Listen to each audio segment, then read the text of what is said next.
അല്ലെ? സമയമുണ്ടല്ലോ എന്ന് എഴുതിയിട്ടാണ് കേട്ടോ. ശരി, അപ്പൊ നമുക്ക് തുടങ്ങാം കേട്ടോ ക്ലാസ്. ഇനി എന്താണ്, ഇത്രയും കാര്യങ്ങൾ നിങ്ങൾക്ക് ക്ലിയർ ആയെന്ന് വിചാരിക്കുന്നു കേട്ടോ. അപ്പൊ RSVയുമായിട്ട് ബന്ധപ്പെട്ട കാര്യങ്ങളാണ് നമ്മൾ പറഞ്ഞത്. ഇനി നമുക്ക് അടുത്തത് നോക്കാം. ഇനിയുള്ളതൊക്കെ സിമ്പിൾ ആണ് കേട്ടോ, വായിച്ച് ഈസി ആയിട്ട് പോവാം. നോക്കാം. Examples for private health insurance plans. നമ്മൾ ഇതുവരെ പഠിച്ചത് ഗവൺമെന്റിന്റെ ഹെൽത്ത് ഇൻഷുറൻസ് പ്ലാൻ ആണല്ലോ. ഇനി നമ്മൾ പഠിക്കുന്നത് പ്രൈവറ്റ് ഹെൽത്ത് ഇൻഷുറൻസ് പ്ലാനിന്റെ, അതിനെക്കുറിച്ച് ഡീപ്പായിട്ട് പഠിക്കാനില്ല, എക്സാമ്പിൾ മാത്രം. ഓക്കെ, നമ്മൾ ഈ ചാപ്റ്റർ തുടങ്ങിയപ്പോഴേ അതുപോലെ തന്നെ നമ്മുടെ ഗവൺമെന്റിന്റെ കുറച്ച് പ്ലാനുകൾ നമ്മൾ ഈ ചാപ്റ്ററിൽ തുടക്കം നമ്മൾ പറഞ്ഞിരുന്നു. ഓർക്കുന്നുണ്ടോ നിങ്ങൾ? നമ്മളവിടെ പറഞ്ഞുകൊണ്ട് കണ്ടോ, ഇൻഷുറൻസ് ഫേംസ് ഇൻ ഇന്ത്യ എന്ന് പറഞ്ഞിട്ട് ഇന്ത്യയിലെ കുറച്ച് പ്രധാനപ്പെട്ട ഇൻഷുറൻസ് ഫേംസ് പരിചയപ്പെട്ടു. അതുപോലെ നമ്മൾ പ്രൈവറ്റ് ആയിട്ടുള്ള ഒരുപാട് പ്രൈവറ്റ് ഹെൽത്ത് ഇൻഷുറൻസ് പ്ലാനുകൾ ഉണ്ടല്ലോ. അപ്പൊ അതിന്റെ എക്സാമ്പിൾസ് അത് ജസ്റ്റ് ഒന്ന് മനസ്സിലാക്കി വെച്ചാൽ മതി കേട്ടോ, നോട്ട് ചെയ്ത് വെച്ചാൽ മതി. പ്രൈവറ്റ് ഹെൽത്ത് ഇൻഷുറൻസ് പ്ലാനിന്റെ എക്സാമ്പിൾ ആണ്. ഒന്ന് വായിക്കാം നമുക്ക്. സ്റ്റാർ ഫാമിലി ഹെൽത്തിന്റെ ഒപ്റ്റിമ പ്ലാൻ, ടാറ്റ AIGയുടെ മിഡിൽ കെയർ പ്ലാൻ, പിന്നെ റിലയൻസിന്റെ ക്രിട്ടിക്കൽ ഇൽനെസ് ഇൻഷുറൻസ്, മണിപ്പാൽ സിഗ്നയുടെ പ്രോ ഹെൽത്ത് ഇൻഷുറൻസ്, ബജാജ് അലയൻസിന്റെ ഹെൽത്ത് ഗാർഡ്, ആ പ്ലാന്റെ പേരുകളാണ് കേട്ടോ, ഹെൽത്ത് ഗാർഡ്, ഭാരതി AXAയുടെ സ്മാർട്ട് സൂപ്പർ ഹെൽത്ത് പ്ലാൻ. അപ്പൊ ഇതൊക്കെ എന്തിന് എക്സാമ്പിൾ ആണ്? പ്രൈവറ്റ് ഹെൽത്ത് ഇൻഷുറൻസ് പ്ലാനുകൾക്ക് എക്സാമ്പിൾ ആണ്. എന്താണ് ലാസ്റ്റ് ESI ഒന്ന് പറഞ്ഞു തരാം. ഓക്കെ ESI പറഞ്ഞു തരാം കേട്ടോ. ഓക്കെ, ESI പറഞ്ഞു തരാം. ഇത് നമ്മൾ കുറച്ച് നമുക്കൊരു കാര്യം ചെയ്യും. 11:55 വരെ ക്ലാസ് എടുത്തിട്ട് 5 minutes നമുക്ക് ESI പറയാം കേട്ടോ. ഓക്കെ, 5 minutes നമുക്ക് ESI പറയാം. അപ്പൊ ഇത് നോക്കൂ, അപ്പൊ ഇത്രയും മനസ്സിലാക്കി വെച്ചാൽ മതി കേട്ടോ. പ്രൈവറ്റ് ഹെൽത്ത് ഇൻഷുറൻസ് പ്ലാൻസിനുള്ള എക്സാമ്പിൾ ഒന്ന് നോട്ട് ചെയ്ത് വെക്കാം. വേറെ കൂടുതലായിട്ടൊന്നും അതിനകത്ത് പറയുന്നില്ല കേട്ടോ. ഇത് പേര് കേൾക്കുമ്പോൾ നിങ്ങൾക്ക് മനസ്സിലാവണം കേട്ടോ, അത് പ്രൈവറ്റ് ആണോ ഗവൺമെന്റ് ആണോ എന്നുള്ളത് മനസ്സിലാവും. ഗവൺമെന്റ് പിന്നെ നമുക്ക് അധികം പഠിക്കാനില്ലല്ലോ. ESI, CGHS, RSV മാത്രമേ ഇതിനകത്ത് വരുള്ളൂ. ഇനി നോക്കാം കേട്ടോ, അടുത്തൊരു ഇമ്പോർട്ടന്റ് കാര്യമാണ് third party administrators for health insurance. Third party administrators for health insurance കേട്ടോ. എന്താണ് തേർഡ് പാർട്ടി അഡ്മിനിസ്ട്രേറ്റേഴ്സ് അഥവാ TPA എന്നാണ് അതിന്റെ ഷോർട്ട് ഫോം കേട്ടോ. TPA, third party administrators. എന്താണ് TPA? ഒന്നുമില്ല, വളരെ സിമ്പിൾ ആണ്.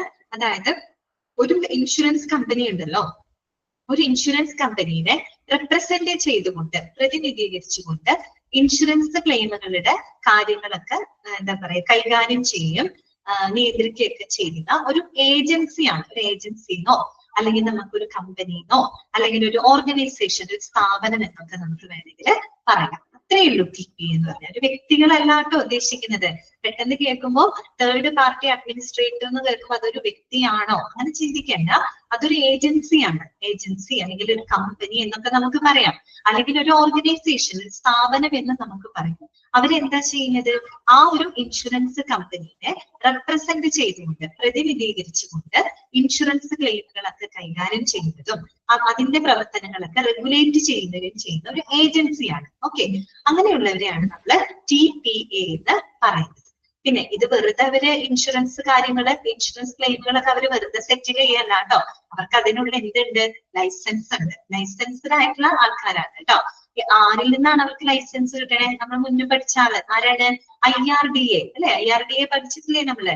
ഇൻഷുറൻസ് റെഗുലേറ്ററി ഡെവലപ്മെന്റ് അതോറിറ്റി അല്ലെ? നമ്മുടെ ഗവൺമെന്റ് ഓഫ് ഇന്ത്യയുടെ ഒരു സ്റ്റാറ്റ്യൂട്ടറി ബോഡിയാണ്. അപ്പൊ അവരുടെ ലൈസൻസ് ഉള്ള ആൾക്കാരാണ് ആര്?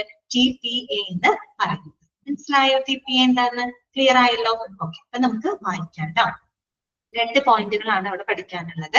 ഒന്നാമത്തേതാണ് TPA or third party administrator എന്ന് പറയുന്നത് ഇസ് എ കമ്പനി. ഇതൊരു കമ്പനിയാണ്.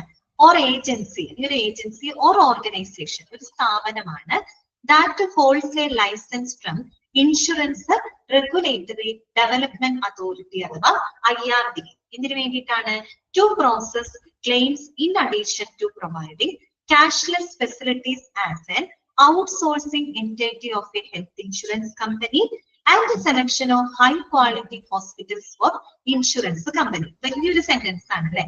അത് നമുക്ക് 3 ആയിട്ട് സ്പ്ലിറ്റ് ചെയ്ത് പറയാം. എന്താ അവിടെ പറഞ്ഞതെന്ന് അറിയാമോ? അതായത് തേർഡ് പാർട്ടി അഡ്മിനിസ്ട്രേറ്റർ എന്ന് പറയുന്നത് IRDAയിൽ നിന്നും ലൈസൻസ് ഉള്ള ഒരു ഏജൻസിയാണ് കേട്ടോ. അവരുടെ ലൈസൻസ് ഉള്ളതാണ്. അവരെന്താ ചെയ്യുന്നത്? നേരത്തെ പറഞ്ഞ അതേ കാര്യം, ഇൻഷുറൻസ് കമ്പനിയെ റെപ്രസെന്റ് ചെയ്തുകൊണ്ട് ക്ലെയിമുകളൊക്കെ കൈകാര്യം ചെയ്യുന്നതും റെഗുലേറ്റ് ചെയ്യുകയും ചെയ്യുന്ന, നിയന്ത്രിക്കുകയൊക്കെ ചെയ്യുന്ന ഒരു ഏജൻസിയാണ് TPA എന്ന് പറയുന്നത്. അവർക്ക് ആരിൽ നിന്ന് ലൈസൻസ് ഉണ്ട്? IRDAയിൽ നിന്നും ലൈസൻസ് ഉണ്ട്. അവർക്ക് അത് മാത്രമാണോ ഫംഗ്ഷൻ? അല്ല. ഒരു ഇൻഷുറൻസ് കമ്പനിയുടെ എന്താ പറയുക, ഒരു ഔട്ട്സോഴ്സിംഗ് എന്റിറ്റി എന്ന് വെച്ചാൽ ഒരു എന്താ പറയുക ഏജൻസി എന്നുള്ള രീതിയിൽ ക്യാഷ്ലെസ് ഫെസിലിറ്റിക്കുള്ള സൗകര്യങ്ങൾ ഒരുക്കാം. മനസ്സിലായല്ലോ? പണരഹിത ഇൻഷുറൻസ് എന്ന് നമ്മൾ പറഞ്ഞല്ലോ. അത്തരം സൗകര്യങ്ങൾ ഒരുക്കി കൊടുക്കാം. അതുപോലെ തന്നെ ഇൻഷുറൻസ് കമ്പനിക്ക് വേണ്ടിയിട്ട് ഹൈ ക്വാളിറ്റി ഉള്ള ഹോസ്പിറ്റലുകളൊക്കെ സെലക്ട് ചെയ്യാം. ഒരു ഇൻഷുറൻസ് കമ്പനി എന്ത് ചെയ്യും? അവർ ലിസ്റ്റ് ഔട്ട് ചെയ്യും അല്ലെ? അവർ ലിസ്റ്റ് ഔട്ട് ചെയ്യുന്ന കുറച്ച് ഹോസ്പിറ്റൽസ് ഉണ്ടായിരിക്കും. ആ ഹോസ്പിറ്റലിലൊക്കെ എന്ത് ലഭിക്കണം? ഈ ഒരു ഇൻഷുറൻസ് പരിരക്ഷ അവർക്ക് ലഭിക്കണം. അപ്പൊ അതില് ആ ഒരു ഇൻഷുറൻസ് കമ്പനി സെലക്ട് ചെയ്യണം അല്ലെ? ഇന്ന ഹോസ്പിറ്റൽ എന്ന് പറഞ്ഞിട്ട് അവർ സെലക്ട് ചെയ്യണം. അപ്പൊ അതിന്റെ സെലക്ഷനൊക്കെ സഹായിക്കുന്നത് ആരാണ്? ഈ പറയുന്ന തേർഡ് പാർട്ടി അഡ്മിനിസ്ട്രേറ്റേഴ്സ് ആണ്. അങ്ങനെയുള്ള ഫങ്ഷൻസ് ഒക്കെ ഇവര് ചെയ്യുന്നുണ്ട്. ക്ലിയർ ആയോ? അപ്പൊ ഒരു ഇൻഷുറൻസ് പറയാണ്, ഒരു ഇൻഷുറൻസ് കമ്പനിയെ റെപ്രസെന്റ് ചെയ്തുകൊണ്ട് ഇൻഷുറൻസ് ക്ലെയിമുകൾ കൈകാര്യം ചെയ്യുന്നതും നിയന്ത്രിക്കുകയും ചെയ്യുന്ന ഒരു ഏജൻസി അല്ലെങ്കിൽ ഒരു കമ്പനി അല്ലെങ്കിൽ ഒരു സ്ഥാപനം, ഓർഗനൈസേഷൻ, അതിനെയാണ് നമ്മൾ TPA എന്ന് പറയുന്നത്. അവർക്ക് IRDAയിൽ നിന്ന് എന്തുണ്ട്? ലൈസൻസ് ഉണ്ട്. ലൈസൻസ് ഉള്ളത് കൊണ്ടാണ് അവർ ഇതൊക്കെ കൈകാര്യം ചെയ്തത്. അവരെ സംബന്ധിച്ച് എന്താണ്? ഒരു ഹെൽത്ത് ഇൻഷുറൻസിന്റെ റെപ്രസെന്റേറ്റീവ് ആണ് നമ്മൾ ഓൾറെഡി പറഞ്ഞല്ലോ. ആ ഒരു ഹെൽത്ത് ഇൻഷുറൻസിന്റെ ഒരു ഏജൻസി എന്നുള്ള രീതിയിൽ ക്യാഷ്ലെസ് ഫെസിലിറ്റീസുകളൊക്കെ ഒരുക്കുക. ഓക്കെ, പണരഹിത എന്താ പറയാ ഇൻഷുറൻസ്, അങ്ങനെയുള്ള സൗകര്യങ്ങളൊക്കെ ചെയ്യുക. അതുപോലെ ആ ഒരു ഇൻഷുറൻസ് കമ്പനിക്ക് വേണ്ടിയിട്ട് ഹൈ ക്വാളിറ്റി ഉള്ള ഹോസ്പിറ്റലുകൾ സെലക്ട് ചെയ്യുക. അതൊക്കെ ഇവരുടെ പ്രധാനപ്പെട്ട ഫങ്ഷൻസ് ആണ്. ഓക്കെ, ഇനി രണ്ടാമത്തെ പോയിന്റ് എന്താണ് പറയുന്നത്? TPA's function as an intermediary between the insurance provider and the insurer. Underline ചെയ്ത് വെക്കുക കേട്ടോ. നമ്മൾ ഈ പറഞ്ഞ പോയിന്റ് ആണ്. ഒരു തേർഡ് പാർട്ടി അഡ്മിനിസ്ട്രേറ്റർ എന്ന് പറയുന്നത് ഒരു ഇൻഷുറൻസ് കമ്പനിക്കും അതുപോലെ തന്നെ എന്താണ് പോളിസി ഹോൾഡർ, അവരെയാണ് നമ്മൾ ഇൻഷുർഡ് എന്ന് പറയുന്നത് അല്ലെ, അവർക്കിടയിലുള്ള എന്താണ് ഒരു ഇന്റർമീഡിയറി ആണ് അല്ലെ, ഒരു ഇടനിലക്കാരനാണ് ആര്? TPA എന്ന് പറയുന്നത്. മനസ്സിലായോ? ഒരു ഹെൽത്ത് ഇൻഷുറൻസ് കമ്പനിക്കും ഇൻഷുറൻസ് പ്രൊവൈഡ് ചെയ്യുന്ന കമ്പനിക്കും അതുപോലെ തന്നെ ആ ഒരു പോളിസി ഹോൾഡർക്കും അവരുടെ ഇടയിൽ പ്രവർത്തിക്കുന്ന ഒരു എന്താ പറയാ ഒരു ഇടനിലക്കാരൻ, ഒരു ഇന്റർമീഡിയറി ആണ് ആര്? TPA എന്ന് പറയുന്നത്. Okay, the stakeholders involved are as follows. എന്താണ് സ്റ്റേക്ക് ഹോൾഡേഴ്സ് എന്ന് വെച്ച് കഴിഞ്ഞാൽ പങ്കാളികൾ എന്നുള്ള അർത്ഥമാണ്. ശരിക്കും നമ്മൾ പറയുമ്പോൾ ഇവർ ഇന്റർമീഡിയറി ആണെന്ന് പറയുമ്പോൾ ജസ്റ്റ് ഒരു ഇൻഷുറൻസ് കമ്പനിക്കും പോളിസി ഹോൾഡർക്കും ഇടയിൽ മാത്രമുള്ള ആളല്ല. അതിന്റെ ഇടയിൽ ആര് വരുന്നുണ്ട്? ഒരു ഹെൽത്ത് കെയർ പ്രൊവൈഡറും കൂടെ വരുന്നുണ്ട് അല്ലെ, ഒരു ഹോസ്പിറ്റലും കൂടെ അതിനകത്ത് വരുന്നുണ്ട്. ശരിക്കും പറഞ്ഞു കഴിഞ്ഞാല് ഇൻഷുറൻസ് കമ്പനിക്കും അതുപോലെ ഹെൽത്ത് കെയർ പ്രൊവൈഡർ എന്ന് പറഞ്ഞാൽ ആരാണ്? ഹോസ്പിറ്റലുകൾ അല്ലെ, ക്ലിനിക്കുകൾ, അവിടെയുള്ള ഡോക്ടർമാര്, അവരുടെ ഇടയിലും അതുപോലെ ഒരു പോളിസി ഹോൾഡറുടെ ഇടയിലുള്ള ഒരു ബ്രിഡ്ജ് ആയിട്ട് അല്ലെ, ബ്രിഡ്ജ്, ഈ പറയുന്ന ഒരു ബ്രിഡ്ജ് ആയിട്ട് ആക്ട് ചെയ്യുന്ന വ്യക്തികളാണ് ആര്? ഈ പറയുന്ന TPA എന്ന് പറയുന്നത്. ഓക്കെ, അത് നമ്മൾ TPAയുടെ അതുകൊണ്ടാണ് the stakeholders involved are as follows. അവരുടെ കീഴിൽ പ്രവർത്തിക്കുന്ന അല്ലെങ്കിൽ അവർ ആരുടെ ഇടയിലാണ് ഇവർ ഇന്റർമീഡിയറ്റ് ആയിട്ട് പ്രവർത്തിക്കുന്നത്? ഒന്ന് ഇൻഷുറൻസ് എന്ന് പറഞ്ഞാൽ എന്താണ്? ഇൻഷുറൻസ് കമ്പനി അല്ലെ, ഇൻഷുറൻസ് പ്രൊവൈഡ് ചെയ്യുന്ന കമ്പനി. രണ്ടാമത്തെ എന്താണ്? ഹെൽത്ത് കെയർ പ്രൊവൈഡേഴ്സ് എന്ന് പറഞ്ഞാൽ ആരാണ്? ഹോസ്പിറ്റല്, ക്ലിനിക്സ്, അവിടെയുള്ള ഡോക്ടർമാര്. പിന്നെ ആരാണ്? പോളിസി ഹോൾഡേഴ്സ് അല്ലെ, പോളിസി എടുത്തിട്ടുള്ള വ്യക്തികള്. അവർക്കിടയിൽ ഒരു എന്താണ് ഇന്റർമീഡിയറ്റ്, എന്താ പറയാ ബ്രിഡ്ജ്, അവർക്കിടയിൽ ബ്രിഡ്ജ് പോലെ ആക്ട് ചെയ്യുന്ന വ്യക്തിയാണ് TPA എന്ന് പറയുന്നത്. ഇത്രയും കാര്യങ്ങൾ ക്ലിയർ ആയോ? അത് മാത്രം ഇവിടെ പഠിക്കാം. ഓക്കെ, TPA എന്താണെന്ന് നിങ്ങൾക്ക് ക്ലിയർ ആയോ? ഓക്കെ ആണോ? മനസ്സിലായില്ലേ? അവരെ ആരുടെ ഇടയിലാണ് ബ്രിഡ്ജ് ആയിട്ട് ആക്ട് ചെയ്യുന്നത്? ഇൻഷുറൻസ് കമ്പനിക്ക്, പോളിസി ഹോൾഡർക്ക്, പിന്നെ ഹെൽത്ത് കെയർ പ്രൊവൈഡർ. ഇവർക്കിടയിൽ ഒരു ഇന്റർമീഡിയറി ആയിട്ട് ഒരു ബ്രിഡ്ജ് ആയിട്ട് ആക്ട് ചെയ്യുന്ന വ്യക്തിയാണ് TPA എന്ന് പറയുന്നത്. നിങ്ങളോട് വേണമെങ്കിൽ ഇങ്ങനെ ഒരു ക്വസ്റ്റ്യൻ ചോദിക്കാം. Dash function as an intermediary between the insurance provider and the insured. ആരാണ്? TPA എന്താണ്? Third party administrators. ഓക്കെ, അതൊരു കമ്പനി ആവാം, അല്ലെങ്കിൽ ഒരു സ്ഥാപനമാവാം, അല്ലെങ്കിൽ എന്തൊരു ഏജൻസി ആവാം. ഓക്കെ, അത്രയേ ഉള്ളൂ കേട്ടോ. ഇനി നോക്കൂ, അടുത്തത് Who all are there in a TPA and what do they do? അതായത് ഒരു TPA ആരൊക്കെയാണ് ഉള്ളത്? നമ്മൾ പറഞ്ഞല്ലോ ഇതൊരു ഏജൻസിയാണ്, ഇതൊരു സ്ഥാപനമാണെന്ന് നമ്മൾ പറഞ്ഞു. അതിനകത്ത് ആരൊക്കെയാണ് ഉള്ളത്, അവര് എന്തൊക്കെയാണ് ചെയ്യുന്നത് എന്നുള്ള കാര്യങ്ങളാണ് ഇനി നമ്മൾ പഠിക്കാനായിട്ട് പോകുന്നത്. Okay, who all are there in a TPA and what do they do? എന്തൊക്കെയാണ്? അപ്പൊ അതൊക്കെ ഇമ്പോർട്ടന്റ് ആണ് കേട്ടോ. ഒന്നാമത്തെ പോയിന്റ്, ആരാണ് TPA-യിലുള്ള അംഗങ്ങൾ ആരൊക്കെയാണെന്നാണ് നമ്മൾ ആദ്യം പഠിക്കുന്നത്. നോക്കാം. According to the regulations of IRDA, TPA should have maintained their own in-house medical doctor. ഒരു മെഡിക്കൽ ഡോക്ടർ അതിനകത്ത് ഉണ്ടായിരിക്കും കേട്ടോ. അവരെന്ന് പറഞ്ഞാല് registered with the medical council of India. Okay, medical council of ഇന്ത്യയിൽ രജിസ്റ്റർ ചെയ്തിട്ടുള്ള ഒരു മെഡിക്കൽ ഡോക്ടർ ഉണ്ടായിരിക്കും. പിന്നെന്താണ്, ഹോസ്പിറ്റൽ മാനേജേഴ്സ്, പിന്നെന്താണ്, legal experts, insurance consultants, information technology professionals, IT professionals ഉണ്ടായിരിക്കും. അതുപോലെ തന്നെ മാനേജ്മെന്റ് കൺസൾട്ടൻസ് ഉണ്ടായിരിക്കും. ഇത്രയും എന്താ പറയാ പ്രൊഫഷണൽസ് അടങ്ങുന്ന ഒരു എന്താ പറയാ ഒരു ടീം, അതാണ് എന്ത് TPA എന്ന് പറയുന്നത്. ഓക്കെ, ആ ഒരു ഏജൻസിക്കകത്ത് ആരൊക്കെ ഉണ്ടാവുന്ന നമ്മൾ പറഞ്ഞത്, മെഡിക്കൽ ഡോക്ടർമാരുണ്ടായിരിക്കും, ഹോസ്പിറ്റൽ മാനേജേഴ്സ് ഉണ്ടായിരിക്കും, ലീഗൽ എക്സ്പേർട്സ് ഉണ്ടായിരിക്കും, ഇൻഷുറൻസ് കൺസൾട്ടൻസ് ഉണ്ടായിരിക്കും, IT പ്രൊഫഷണൽസ് ഉണ്ടായിരിക്കും, അതുപോലെ തന്നെ മാനേജ്മെന്റ് കൺസൾട്ടൻസ് ഉണ്ടായിരിക്കും. ഇത്രയും പേരടങ്ങുന്ന ഒരു ടീമാണ്, ഒരു പ്രൊഫഷണൽ ടീമാണ് ഇത് TPA എന്ന് പറയുന്നത്. ഓക്കെ, ക്ലിയർ ആണ്? കാര്യം എന്താണ്, ഈ പറയുന്ന 3 പേരുടെയും ഇന്റർമീഡിയറി ആയിട്ട് ആക്ട് ചെയ്യുന്ന വ്യക്തിയാണ് അല്ലെ. ഇൻഷുറൻസ് കമ്പനി, അതുപോലെ പോളിസി ഹോൾഡർ, ഇനി ഹോസ്പിറ്റല്, ക്ലിനിക്സ്, ഡോക്ടർമാര്, ഇവരുടെ ഒക്കെ ഇടയിൽ ഒരു ബ്രിഡ്ജ് പോലെ ആക്ട് ചെയ്യുന്ന ഒരു ഏജൻസിയാണ് TPA എന്ന് പറയുന്നത്. അതായത് എല്ലാ വിധത്തിലും എല്ലാ മേഖലയിലും പെട്ട എന്തുണ്ടായിരിക്കും, പ്രൊഫഷണൽസ് ഉണ്ടായിരിക്കും. ഓക്കെ, രണ്ടാമത്തെ പോയിന്റ് ഇതാണ്. The team of these professionals liaison with the customers for streamlining the claim process and make sure that there are no false claims and also limit unwanted treatment, thus enhancing quality of services, which eventually leads to lower insurance premium. അതായത് ഈ പറയുന്ന എന്താ പറയുക team of professionals ഉണ്ടല്ലോ, അവർ എന്തിനെ സഹായിക്കുന്നു എന്നാ പറയുന്നത്, they liaison with the customers. ലിസോൺ എന്ന വാക്ക് നമ്മൾ മുൻപ് പഠിച്ചിട്ടുണ്ട് കേട്ടോ. ലിസോൺ എന്ന് പറഞ്ഞാൽ ബന്ധം എന്നുള്ള അർത്ഥമാണ് കേട്ടോ, റിലേഷൻ എന്നുള്ള അർത്ഥമാണ് കേട്ടോ. അപ്പൊ ഈ പറയുന്ന കസ്റ്റമേഴ്സുമായിട്ട് ഒരു ബന്ധം സ്ഥാപിക്കുന്നത് ആരുടെ ജോലിയാണ്? ടീം പ്രൊഫഷണൽസിന്റെ ഒരു ഫംഗ്ഷൻ ആണ്. അവര് വന്നിട്ട് ഈ പറയുന്ന ക്ലെയിം പ്രക്രിയകളെല്ലാം തന്നെ കാര്യക്ഷമമായിട്ട് പ്രവർത്തിക്കുന്നതിനും തെറ്റായിട്ടുള്ള ക്ലെയിമുകളൊന്നും നടക്കുന്നില്ല എന്ന് ഉറപ്പുവരുത്തുകയും, അതുപോലെ തന്നെ ആൾസോ ലിമിറ്റ് അൺവാണ്ടഡ് ട്രീറ്റ്മെന്റ്, അതായത് അനാവശ്യമായിട്ടുള്ള ചികിത്സകളൊക്കെ പരിമിതപ്പെടുത്താം. മനസ്സിലായി? അനാവശ്യമായിട്ട് ഇപ്പൊ ഒരു ആവശ്യമില്ലാത്ത കാര്യത്തിന് നമ്മൾ ചികിത്സ ചെയ്യേണ്ട കാര്യമില്ല അല്ലെ. അപ്പൊ അനാവശ്യമായിട്ടുള്ള ചികിത്സകൾ പരിമിതപ്പെടുത്തുകയും അതിലൂടെ എന്താണ് അവർ ഉറപ്പാക്കുന്നത്, enhancing the quality of services which eventually leads to lower insurance premium. അല്ലെ, ഏറ്റവും ക്വാളിറ്റി ഉള്ള ഒരു എന്താ പറയുക സേവനങ്ങൾ കൊടുത്തുകൊണ്ട് ആത്യന്തികമായിട്ട് എന്താണ് ഒരു കുറഞ്ഞ പ്രീമിയം തുക അടയ്ക്കുന്നതിലേക്ക് അവരെ സഹായിക്കും അല്ലെ. എല്ലാ അർത്ഥത്തിലും എല്ലാവരും ഒരുപോലെ സാറ്റിസ്ഫൈ ചെയ്യുന്ന രീതിയിലാണ് അവർ പ്രവർത്തിക്കുന്നത്. അവരെ സംബന്ധിച്ച് എന്താണ്, ഇൻഷുറൻസ് ക്ലെയിമുകളുടെ പ്രവർത്തനങ്ങൾ വളരെ കാര്യക്ഷമമായിട്ട് നടത്തണം. പിന്നെ മാത്രമല്ല തെറ്റായിട്ടുള്ള ക്ലെയിമുകളൊന്നും നടക്കുന്നില്ല എന്ന് ഉറപ്പുവരുത്തണം. അപ്പൊ അതെന്ന് പറഞ്ഞ എന്താണ്, ഒരു ഇൻഷുറൻസ് കമ്പനിയെ റെപ്രസെന്റ് ചെയ്തുകൊണ്ട് അവർക്ക് കുറെ കൂടെ നല്ലതായിട്ട് ചെയ്യുന്ന കാര്യങ്ങളാണ് അല്ലെ. പിന്നെ എന്താണ് പറയുന്നത്, അനാവശ്യമായിട്ടുള്ള ചികിത്സകൾ പരിമിതപ്പെടുത്താം. അതിലൂടെ എന്താണ് ഏറ്റവും ക്വാളിറ്റി സേവനങ്ങൾ കൊടുക്കുക. അതൊരു പോളിസി ഹോൾഡർക്ക് കൊടുക്കുന്ന ഒരു അഡ്വാൻറ്റേജ് ആണ്. അതോടൊപ്പം തന്നെ leads to lower insurance premium. ആത്യന്തികമായിട്ട് പോളിസി ഹോൾഡർക്ക് വളരെ കുറഞ്ഞ പ്രീമിയം തുക അടയ്ക്കുന്ന രീതിയിലേക്ക് എന്താണ് സെറ്റപ്പ് ചെയ്യുക. അപ്പൊ അങ്ങനെയുള്ള കാര്യങ്ങളൊക്കെ ആര് ചെയ്യുന്നുണ്ട്, ഈ ടീം ഓഫ് പ്രൊഫഷണൽസ് ചെയ്യുന്നുണ്ട്. മനസ്സിലായല്ലോ? അപ്പൊ എല്ലാവരും ഒരുപോലെ സാറ്റിസ്ഫൈ ചെയ്തുകൊണ്ട് പ്രവർത്തിക്കുന്ന ഒരു വ്യക്തി എന്താ പറയാ കമ്പനിയാണ് കേട്ടോ TPA എന്ന് പറയുന്നത്.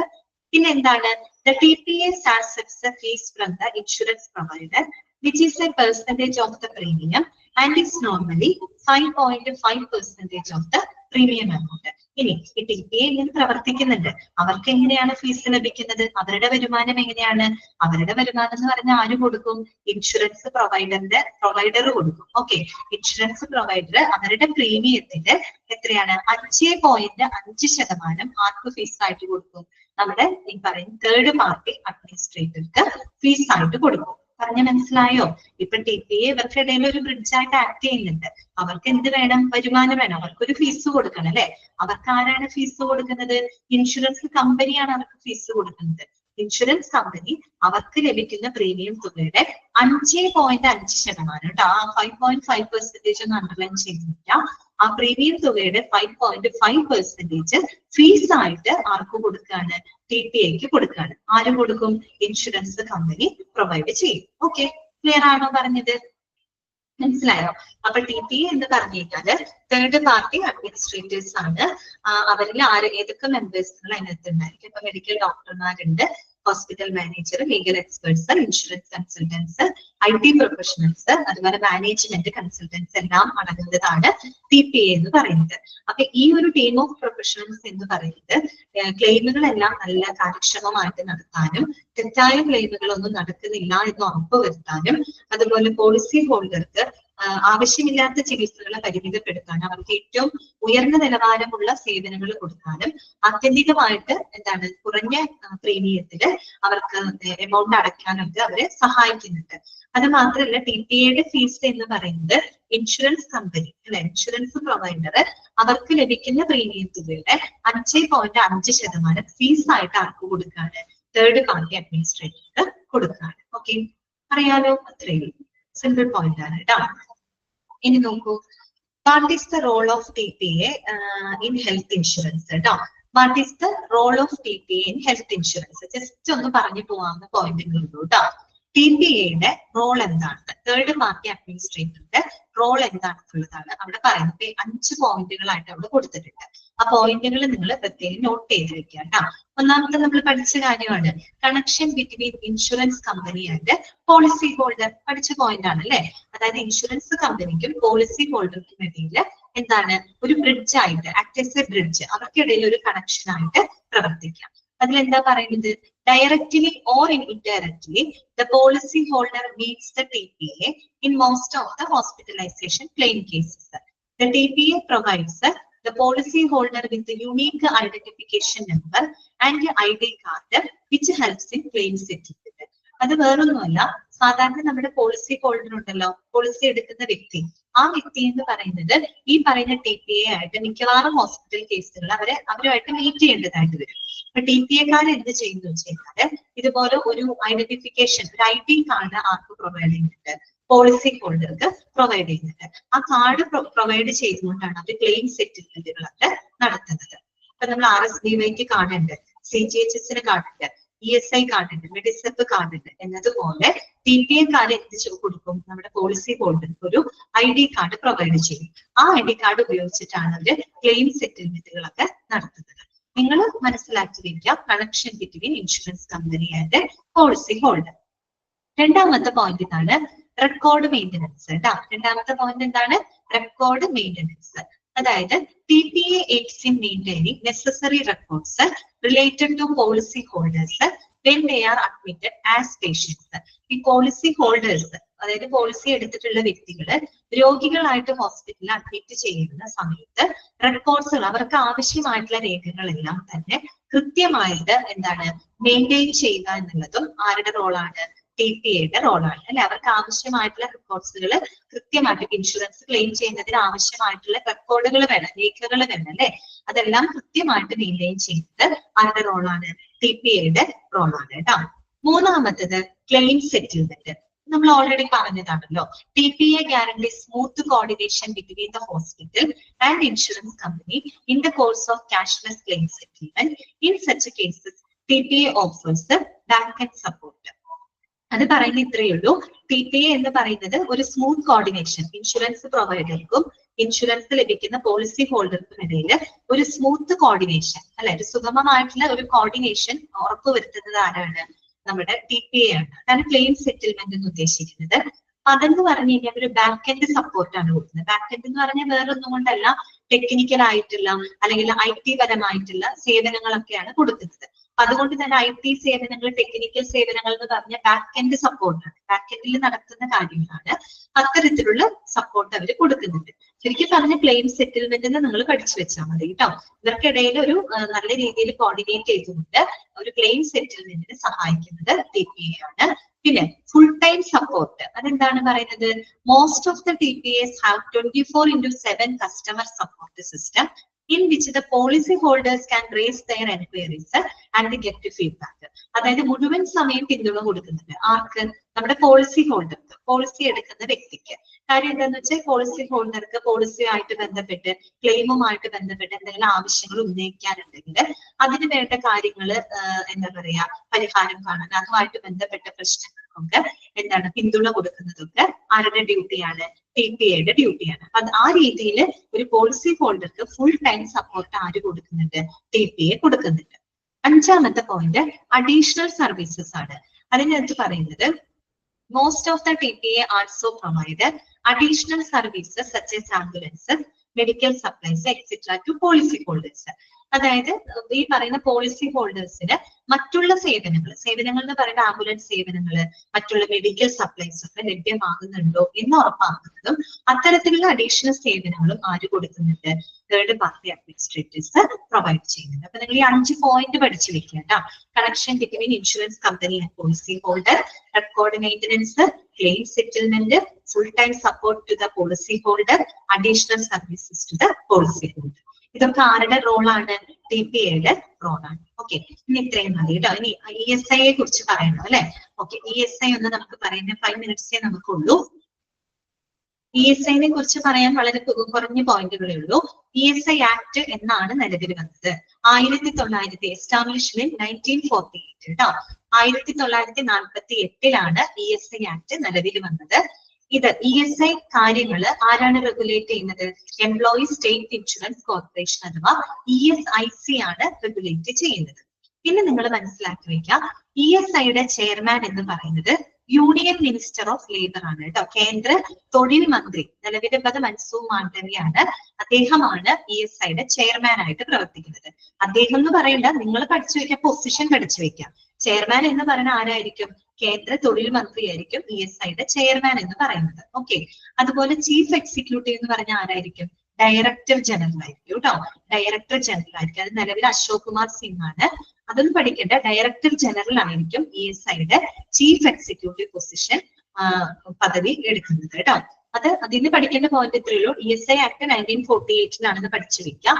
ആ ഒരു ESI കാര്യങ്ങൾ കൺട്രോൾ ചെയ്യുന്നത് എംപ്ലോയി സ്റ്റേറ്റ് ഇൻഷുറൻസ് കോർപ്പറേഷൻ ആണെന്ന് ഓർത്തു വെക്കാം. അതുപോലെ തന്നെ അതിന്റെ ചെയർമാൻ എന്ന് പറയുന്നത് കേന്ദ്ര തൊഴിൽ മന്ത്രിയാണ്. അതുപോലെ അതിന്റെ ചീഫ് എക്സിക്യൂട്ടീവ് എന്ന് പറയുന്നത് ഡയറക്ടർ ജനറൽ ആണെന്നത് പഠിച്ചു വെക്കാം. ആദ്യത്തെ പോയിന്റ്. രണ്ടാമത്തെ പോയിന്റ് ഇത്രയേ ഉള്ളൂ. To make use of the sickness benefit, employee has to have worked for 78 days before sickness. അതുപോലെ in order to make use of maternity benefit, the woman has to have worked for 70 days before availing the benefit. അതായത് sickness benefit കിട്ടാനായിട്ട്, രോഗാനുകൂല്യം ലഭിക്കാനായിട്ട് ആ ഒരു വ്യക്തി രോഗം വരുന്നതിന് മുൻപ് 78 ദിവസമെങ്കിലും വർക്ക് ചെയ്തിരിക്കണം. കുറഞ്ഞത് 78 ദിവസമെങ്കിലും വർക്ക് ചെയ്തിരിക്കണം. അങ്ങനെ ഉണ്ടെങ്കിൽ മാത്രമേ അവർക്ക് ആനുകൂല്യം കൊടുക്കുള്ളൂ. അതുപോലെ പ്രസവ ആനുകൂല്യം ലഭിക്കാനായിട്ട് അതിന് മുൻപ് അവര്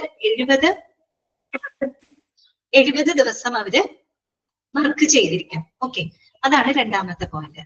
മൂന്നാമത്തെ പോയിന്റ് പ്രധാനമായിട്ടും നമ്മുടെ ഫാക്ടറി തൊഴിലാളികളുണ്ടല്ലോ. ഫാക്ടറി തൊഴിലാളികൾക്ക് അവർക്ക് അവരുടെ ഫാക്ടറികളിൽ നിന്നും എന്തെങ്കിലും പരിക്കുകളോ അപകടങ്ങളോ ഒക്കെ ഉണ്ടാവുകയാണെങ്കിൽ അതിനൊരു പരിരക്ഷ കൊടുക്കുന്നതിന് വേണ്ടിയിട്ട് ഫോക്കസ് ചെയ്തിട്ടുള്ള ഒരു സ്കീമാണ് ESI. ആ പേരിൽ തന്നെ എംപ്ലോയി സ്റ്റേറ്റ് ഇൻഷുറൻസ് എന്നാണ് പറയുന്നത് അല്ലെ. എംപ്ലോയീസിനാണ് കൂടുതൽ അവിടെ പ്രാധാന്യം കൊടുക്കുന്നത്. അവിടെ ഏറ്റവും ഇമ്പോർട്ടന്റ് പോയിന്റ് ഇതാണ്, പ്രതിമാസം മാസ വരുമാനം 21,000 രൂപയിൽ കൂടാത്ത വേതനമുള്ളവർക്ക് മാത്രമേ ESI ആനുകൂല്യം ലഭിക്കുള്ളൂ. മനസ്സിലായി? 21,000 രൂപ വരെ ഉള്ളവർക്ക് എന്ത് ലഭിക്കുള്ളൂ? ESI ആനുകൂല്യം ലഭിക്കുള്ളൂ. 21,000 രൂപയ്ക്ക് മുകളിൽ മാസശമ്പളം വാങ്ങുന്ന ആളുകൾക്ക് എന്ത് ലഭിക്കില്ല? ESI ആനുകൂല്യം ലഭിക്കില്ല. അപ്പൊ നിങ്ങൾ ആ നമ്പർ നോട്ട് ചെയ്ത് വെക്കാം. മുൻപ് 15,000 കണ്ടായിരുന്നു, ഇപ്പൊ നിലവിൽ 21,000 ആക്കിയിട്ടുണ്ട്. ഓക്കെ, 21,000 രൂപ വരെ ഉള്ളവർക്ക് മാത്രമേ ESI ആനുകൂല്യം ലഭിക്കുള്ളൂ. പിന്നെ നിങ്ങൾ പഠിച്ചു വെക്കാം, നാലാമത്തെ പോയിന്റ് ഇതായിരുന്നു. Employees pay on average 0.75% of wage, employees contribute 3.25% of the wage bill. അതായത് എംപ്ലോയർ, തൊഴിലുടമകളും തൊഴിലാളികളും ESIയിലേക്ക് കോൺട്രിബ്യൂട്ട് ചെയ്യുന്നുണ്ട്. തൊഴിലാളികൾ അവരുടെ വേതനത്തിന്റെ 0.75%, അതുപോലെ തൊഴിലുടമയാണെങ്കിൽ അവരുടെ വേതനത്തിന്റെ 3.25% ESIയിലേക്ക് കോൺട്രിബ്യൂട്ട് ചെയ്യുന്നത്. ഏറ്റവും കൂടുതൽ കോൺട്രിബ്യൂട്ട് ചെയ്യുന്നത് ആരാണ്?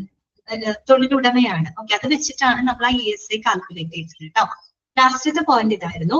Employee who is getting daily wage of less than 176 shall be excluded from the payment of contribution. അതായത് ദിവസവേതനമാണ് കേട്ടോ പറഞ്ഞത്. ദിവസവേതനം 176 രൂപയില് താഴെയുള്ള ആളുകൾ ഉണ്ടായിരിക്കുമല്ലോ, അവര് ESIയിലേക്ക് കോൺട്രിബ്യൂട്ട് ചെയ്യുന്നതാണ്. മനസ്സിലായോ? നമ്മൾ പറഞ്ഞ ESIയിലേക്ക് തൊഴിലാളികളും കോൺട്രിബ്യൂട്ട് ചെയ്യും, തൊഴിലുടമയും കോൺട്രിബ്യൂട്ട് ചെയ്യും. അതിനകത്ത് എന്താ പറയാ, ദിവസവേതനം 176 രൂപയിൽ താഴെ വാങ്ങുന്ന ആളുകൾ ഇതിലേക്ക് കോൺട്രിബ്യൂട്ട് ചെയ്യേണ്ട, ESIയിലേക്ക് കോൺട്രിബ്യൂട്ട് ചെയ്യേണ്ട. അത്രയും പോയിന്റുകളാണ് ESI ആയിട്ട് ബന്ധപ്പെട്ട് പറഞ്ഞത്. ക്ലിയർ ആയോ നിങ്ങൾക്ക്? ഓക്കെ, അതെ, ആവശ്യമില്ല. ഓക്കെ, അപ്പൊ ഞാനൊന്ന് അൺമ്യൂട്ട് ചെയ്യാണ് കേട്ടോ. നമുക്ക് ക്ലാസ് അവസാനിപ്പിക്കാം. ഇന്നത്തെ ക്ലാസ്സിൽ നിങ്ങൾക്ക് എന്തെങ്കിലും ഡൗട്ട് ഉണ്ടെങ്കിൽ നിങ്ങൾക്ക് ചോദിക്കാം കേട്ടോ. ഇനി ഞാനൊരു ചെറിയ ഹോംവർക്ക് പോലെ നിങ്ങൾക്ക് തരികയാണ്. ESI ഒന്ന് കാൽക്കുലേറ്റ് ചെയ്യാം കേട്ടോ. 15,000 രൂപയ്ക്ക് കേട്ടോ. ഇവിടെ 20,000 രൂപയുടെ ഒരു കാൽക്കുലേഷൻ ചെയ്തിട്ടുണ്ട്. അതുപോലെ ചുമ്മാ ഒന്ന് ചെയ്ത് നോക്ക് കേട്ടോ. 15,000 രൂപയുടെ ഒന്ന് ചെയ്ത് നോക്ക്. ESI ഒന്ന് ചുമ്മാ കാൽക്കുലേറ്റ് ചെയ്ത് നോക്ക്. അത് എത്ര ക്ലാസ്സിൽ പറയാം. എന്തെങ്കിലും ഡൗട്ട് ഉണ്ടോ ഇന്നത്തെ ക്ലാസ്സില്? ക്ലിയർ ആണോ? Okay, okay. അങ്ങനെയാണെങ്കിൽ നമുക്ക് ഇന്നത്തെ ക്ലാസ് വൈൻഡപ്പ് ചെയ്യാം. ഇനി ക്ലാസ് ഇല്ല കേട്ടോ. ക്ലാസ് വൈൻഡപ്പ് ചെയ്യാണ്. അപ്പൊ ശരി കേട്ടാ. ഓക്കെ, 128. ഓക്കെ, ഒന്ന് നോക്ക് കേട്ടാ, നോക്കിട്ട് പറയും. ശരി കേട്ടോ. അപ്പൊ നമുക്ക് നെക്സ്റ്റ് ക്ലാസ്സിൽ കാണാം. Okay, thank you.